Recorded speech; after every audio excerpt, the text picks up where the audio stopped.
يا ليلى ليلى لدواي لانت ليلى يا ليلى ليلى لدواي لانت ليلى. السلام عليكم. kusoo dhawaada qisadii malaayiinta qofood ka horeysay ee Qays iyo Layla oo ku turjuman afkaaga hooyo. halkaad ka dhageysanaysaan waa Uko Media Channel. fadlan haddaad ku cusub tahay channelka subscribe si aad ula socoto warbixin kasta naga aan soo gelin insha Allah. qisadani waa tii ugu yaabka badnayd ee dunida ka dhacday. malaayiin mucaashaqiin ay kaga horeysay Qays iyo Layla. wabiyada, badaha iyo waadiyada ayay ka marqaati kaceen jaceylkooda. waxay dhacday qisadani xilligii boqorkii Cabdulmalik ibn Marwan ee dowladii Umayyiyiinta. waa mucaashaqi Qays bin Mulawah bin Mahsin bin Adas. wuxuu dhashay 440 hijriga. waxa uu ku soo barbaaray maskax banaan iyo fariidnimo. aabihii wuxuu ka dhaxlay gabayada carabta iyo sheekooyinkoodii. waxa uu aabihii baray garashada xidigaha iyo guuraha habeenkii. tanina waa saaxiibtiisii Layla bintu Mahdi bin Sa'd bin Mahdi bin Rabi'a. waxay dhalatay 444 hijriga oo 4 sanadood ayaa Qays ka weynaa Layla. waxay la soo barbaartay qurux badanaan iyo 2 indhood oo wax sixraya. dhererkooda iyo jidhkeeduna isku dheelitirnaa. waxay u dhalatay cadaan iyo qurux. Qays iyo Layla waxay ahaayeen 2 caruur oo isku keentay qaraabadu oo xagga nasabka waxay ahaayeen ilma adeer. ariga ayay u raaci jireen ehelkooda sida kamaysan suulin ilaa ay waaweynaadeen oo Layla ka xijaabatay oo ka hogoogatay Qays sida islaamku farayo, taasoo kicisay jacaylkii iyo u helowgii Qays u qabay Layla. isagoo arki waayay yaraantiisii wuxuu arki jiray Layla oo aan hawownayn. markaas ayuu isagoo calacalaya yiri sida tan: Layla ma waad weynaato, waa adigaan xijaab isku waabaye, waa faaxa jiilkiyo waxyaabaha qurxoon, waa tiga dido, waayaha dhulkaan wada joognay baan weli sii arkaayo, wakhtigii tegiyo waagaan yaray allow yaa wareeg diba u waaciyo, inageeya waabiyo waadigii webiyada badnaa. markii la ogaaday labadooda jacaylka ka dhaxeeya waa la kala fogeeyay oo Qays ayaa loo diiday inuu u yimaado Layla agteeda. haddana iyadoo ay carabtu aab u aqoon jirtay wiil iyo gabar sheego dhex marta, Qays waxaa soo food saaray murugo oo waxaa saameeyay fogaanshiyaha Layla iyo jacaylka uu u qabo. waxa uu bilaabay in uu ka fogaado ehelkiisa iyo wadankii oo waxa uu la saaxiibay buurihii iyo kobihii ay markay yaraayeen ariga ku raaci jireen. isagoo xusaya maalmahay soo korayeen ee caruurta ahaayeen ayuu yiri sida tan: Laylay badhaadhaha baradaad ku dhalatiyo beledkiisa maaye, berigaynu joogne aan wada barbaarne, kaa bogan lahaaye kaymaha banaankiyo aan baylah joognaan, waxba yaan baroortiyo boholyowga ii yimi naftu aan la biimayn.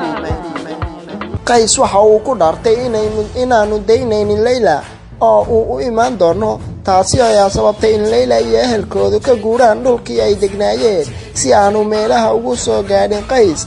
maalinba maalinta ka dambaysa xaaladdu way sii xumaanaysay. Qaysna waxa uu ku wareegayaa buurtii ay ariga ku raaci jireen ee la oran jiray Towbaad iyo togagii yaraantoodii ay ku ciyaari jireen.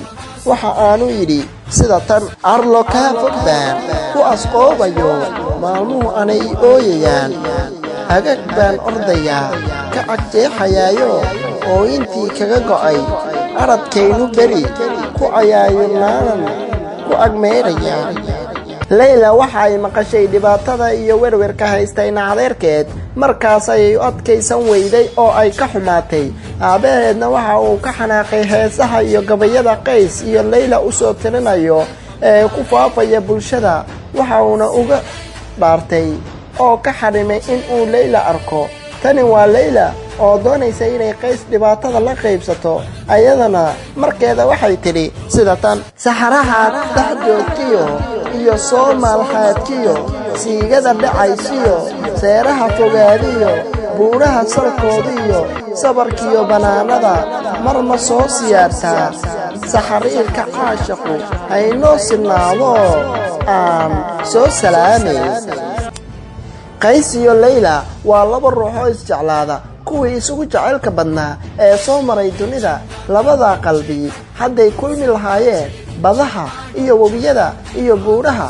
intaba way hambalyeyn lahaayeen kalluunka badda ku jirana sacabka ayuu tumi lahaa laakiin sida tan ayaa dhacday Layla waxa guursaday nin la yiraahdo Wardi kadib markii aabaheed ku qasbay taasina waxay geeri ku noqotay Qays oo markii uu maqlayba saxarihii iyo buurihii ay la wareegeen xaaladiisa caafimaadna noqotay mid ay ka daaleen dhaqaatiirtu Qays aabihiis ayaa maalin ugu yimid jid isagoo hurda waxa aanu ka dalbaday inuu u raaco gurigii iyo meeshii waalidiintiisu joogeen Qays markii uu dib u laabtay aad ayuu loo canaatay iyada oo qof kasta ku leeyahay maxaad naftaada u halaagaysaa gabar kale ma dunidan ka weyday iyada oo gabadhii Carabta ugu qurux badnaa loo soo bandhigayo taasina wuxuu ka indhasaabtay Qays waa halkii ay isaga shabahaan cilmi Ismaaciil Liibaan cilmi moodhadi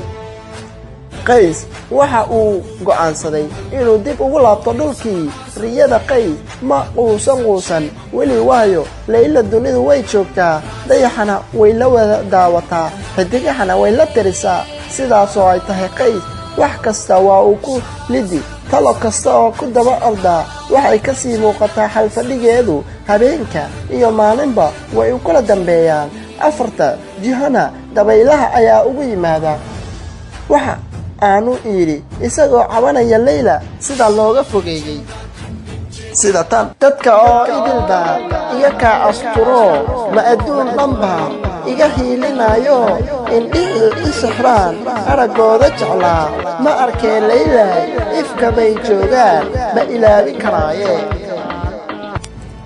labadaas ruux aad ay u adkaatay inay kulmaan kaliya waxa wararka uu kala qaadi jiray safarada uu kala gooshaa Shaam iyo jasiirada Carabta maalinba maalinta ka dambaysa Qays waxa ku sii baxaya nolosha saaxadeeda waxaana hareeyay warwar walaac iyo walbahaar Laylana ma mooga saaxiibkeed waxa haysta habeenada ka mid ah ayaa jaariyadeeda loogu yeeri jiray Marjaan ay waraaq u soo dhiibtay taasi oo ka baadhaysa dooxooyinka waadiyada iyo lama degaanka allahayow waqtigu muxuu isbedelayaa shalay Qays iyo Layla waxay ku wada ciyaari jireen banaanada iyo guryahooda xilligay caruurta ahaayeen maantana waxa u dhaxaya wabiyada burugada oo mid walba dacarkiisa ka cabaya haday isku dayaan inay isu soo gudbaan waxa qaadaya